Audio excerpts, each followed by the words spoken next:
तो hello and welcome दोस्तों। इस वीडियो में हम बात करने वाले आपके बीए फोर्थ सेमेस्टर हिस्ट्री के लिए इंपॉर्टेंट क्वेश्चन। यहाँ पर हम बात करेंगे आपके वर्ल्ड हिस्ट्री 1870 से 1950 के बीच में बात करेंगे। यहाँ पर आपकी यूनिट फर्स्ट है आपकी यूरोप और विश्व 1870 से 1914 के बीच में। यहाँ पर अगर हम बात करें आपके, अगर आपको ये PDF चाहिए तो टेलीग्राम चैनल को ज्वाइन कर सकते हैं। इस वीडियो में हम बात करेंगे आपकी यूनिट फर्स्ट के कौन कौन से इंपॉर्टेंट प्रश्न बन सकते हैं और आपके कौन कौन से इंपॉर्टेंट नोट्स हैं उसके बारे में हम बात करने वाले हैं। अगर आपको ये PDF चाहिए तो टेलीग्राम चैनल को ज्वाइन कर सकते हैं। लिंक कमेंट बॉक्स में मिल जाएगी या डिस्क्रिप्शन बॉक्स में मिल जाएगी। 2 टेलीग्राम चैनल है, दोनों को ज्वाइन कर लीजिएगा। यहाँ पर अगर हम बात करें, इस PDF पर पासवर्ड लगाया हुआ है, तो पासवर्ड क्या रहने वाला है इस PDF का, उसकी जानकारी आपको इसी वीडियो में आगे देखने को मिल जाएगी। यहाँ पर अगर हम बात करें, आपका यूनिट फर्स्ट का पहला टॉपिक हो जाएगा 1870 में यूरोप। यहाँ पर अगर हम बात करें 1870 में यूरोप में क्या चल रहा था, यहाँ पर आपको ये जानना है कि 1870 में हिस्ट्री में क्या हुआ था यूरोप में। तो यहाँ पर आपके 1870 में 1870 तक आपका यूरोप में जो है महत्वपूर्ण राजनीतिक परिवर्तन हो चुके थे। जर्मनी जो है और आपकी इटली जो है एकीकरण हो चुका था। यानी कि अगर हम बात करें, जर्मनी और इटली जो है आपके एक हो चुके थे। यहाँ पर अगर हम बात करें आपका, जिसमें आपके महाद्वीप जो है आपके, जिससे क्या हुआ कि यहाँ पर आपके महाद्वीप में शक्ति संतुलन बदल गया था। यहाँ पर अगर हम बात करें आपके यूरोप में जो है आपके जर्मनी और जो है इटली जो है आपके एकीकरण हो गया था इन दोनों का। तो जिससे क्या हुआ कि आपके महाद्वीप का जो है शक्ति संतुलन बदल गया। यहाँ पर अगर हम बात करें आपके फ्रांस में जो है आपके नेपोलियन थर्ड की हार के बाद तीसरे गणराज्य की स्थापना हुई। ऑस्ट्रिया और आपकी हंगरी साम्राज्य आंतरिक राष्ट्रीयता के आंदोलन से जूझ रहे थे। रूस बाल्कन क्षेत्र में अपना प्रभाव बढ़ाने की कोशिश कर रहा था। ब्रिटेन ने अपनी नौसेना और औपनिवेशिक शक्ति का शिखर पर था। यानी कि हम बात करें अपनी नौसैनिक शक्ति और आपकी औपनिवेशिक शक्ति के शिखर पर था ब्रिटेन। यहाँ पर अगर हम बात करें, इस समय यूरोप के विभिन्न देशों के बीच में तनाव, प्रतिद्वंद्विता और गुप्त संधियों का एक जटिल जाल में फंसा हुआ था यूरोप। ये जो है आपकी स्थिति हो जाएगी 1870 में। यूरोप की स्थिति इस प्रकार की थी। तो यहाँ पर आपका प्रश्न पूछा जा सकता है। इंपॉर्टेंट प्रश्न क्या रहने वाले हैं वो आगे हम बात कर लेंगे। यहाँ पर अगर हम बात करें, आपका नेक्स्ट टॉपिक हो जाएगा आपका बिस्मार्क की घरेलू और आपके विदेश नीति क्या थी।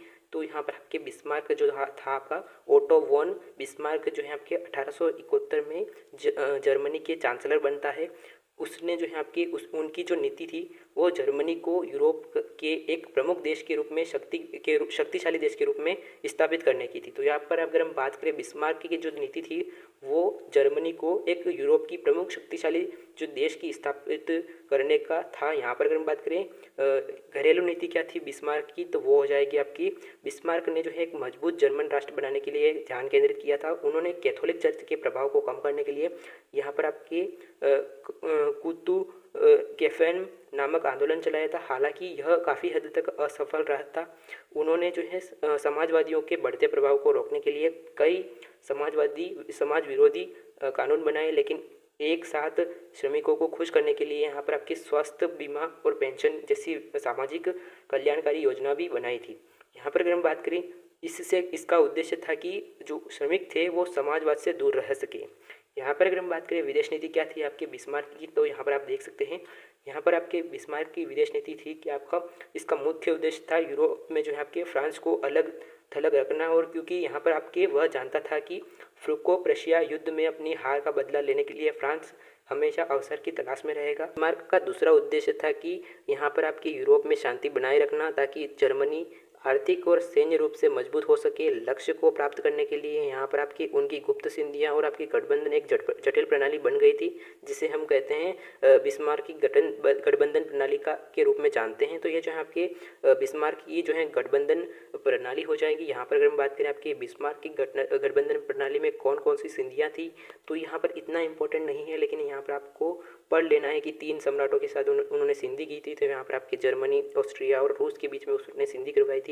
इसके अलावा अगर हम बात करें, आपके द्विगुट संधि की थी, उसने त्रिगुट संधि की थी और आपके पुनर्आश्वासन संधि की थी। तो ये आपकी बिस्मार्क की जो है विदेश नीति में यहाँ पर आपकी हो जाएगा।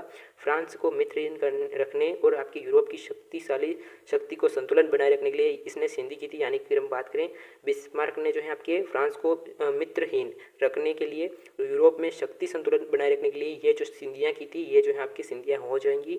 यहाँ पर अगर हम बात करें, नेक्स्ट जो हो जाएगा आपका केसर विल्हेम द्वितीय और उसकी विदेश नीति क्या थी। तो 1888 में केसर विल्हेम द्वितीय जो है जर्मनी का सम्राट बनता है। वो बिस्मार्क को चांसलर पद से हटा देता है।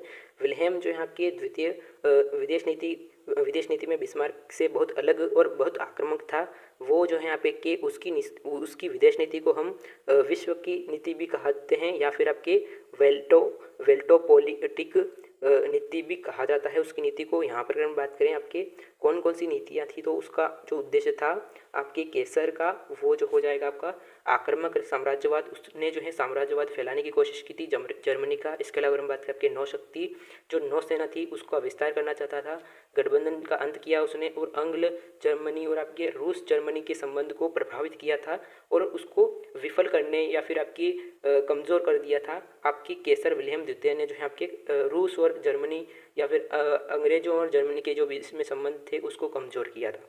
नेक्स्ट अगर हम बात करें, नेक्स्ट जो हो जाएगा आपका वो हो जाएगा आपका बर्लिन कांग्रेस। तो बर्लिन कांग्रेस और आपके बाल्कन संकट क्या था, तो आपको प्रश्न पूछा जा सकता है। तो यहाँ पर अगर हम बात करें आपके बाल्कन क्षेत्र में जो है आपके यूरोप का बारूद का ढेर कहा जाता है बाल्कन क्षेत्र को। तो बाल्कन क्षेत्र को जो है आपके यूरोप का बारूद का ढेर कहा जाता है। कई राष्ट्रवादी आंदोलनों और आपकी यूरोपीय शक्ति के स्वार्थ का केंद्र था। 1877 से 78 में रूस तुर्की युद्ध के बाद रूस ने तुर्की पर सैन्य स्टीफोन की संधि थोप दी थी, जिससे कि आपके बाल्कन में रूस का प्रभाव बहुत बढ़ गया था। ब्रिटेन और आपकी ऑस्ट्रिया इसने इसका कड़ा विरोध किया था। इस संकट को हल करने के लिए बिस्मार्क ने 1878 में बर्लिन में एक सम्मेलन का आयोजन किया। बर्लिन कांग्रेस ने सैन्य स्टीफोन की संधि को रद्द कर दिया। यहाँ पर अगर हम बात करें आपके यहाँ पर एक नई व्यवस्था लागू की गई। इसका परिणाम क्या था आपके बर्लिन का संधि का, तो यहाँ पर आपके रोमानिया, सर्बिया और आपके मॉन्टेनेग्रो की पूर्ण स्वतंत्रता मिल गई थी। तो इनको जो है आपकी पूर्ण स्वतंत्रता मिल गई थी। आपके और आपके हर्जगोनिया का प्रशासन जो है ऑस्ट्रिया हंगरी को सौंप दिया जाता है। रूस को कुछ लाभ हुआ लेकिन वह संतुष्ट नहीं था। इस कांग्रेस ने जो है आपके अस्थायी रूप से जो है आपके यूरोप में जो है संकट को टाल दिया था, लेकिन बाल्कन में तनाव बना रहा था। अंततः जो है आपके 1914 में आपके प्रथम विश्व युद्ध का एक प्रमुख कारण बन गया था आपके यहाँ पर आपके बर्लिन कांग्रेस की वजह से। यहाँ पर अगर हम बात करें, नेक्स्ट जो हो जाएगा आपका लास्ट टॉपिक हो जाएगा यूनिट फर्स्ट का, वो हो जाएगा आपका मोरक्को संकट।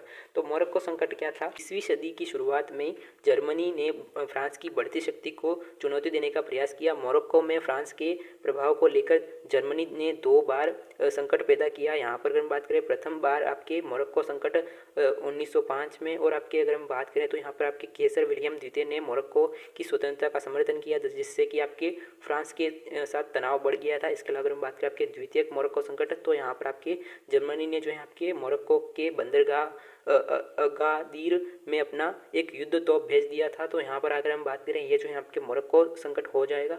दोनों ही संकटों में ब्रिटेन ने जो है फ्रांस का पुरजोर समर्थन किया था। तो ये जो है आपके फ्रांस का समर्थन आपको ब्रिटेन का समर्थन फ्रांस को मिलता है।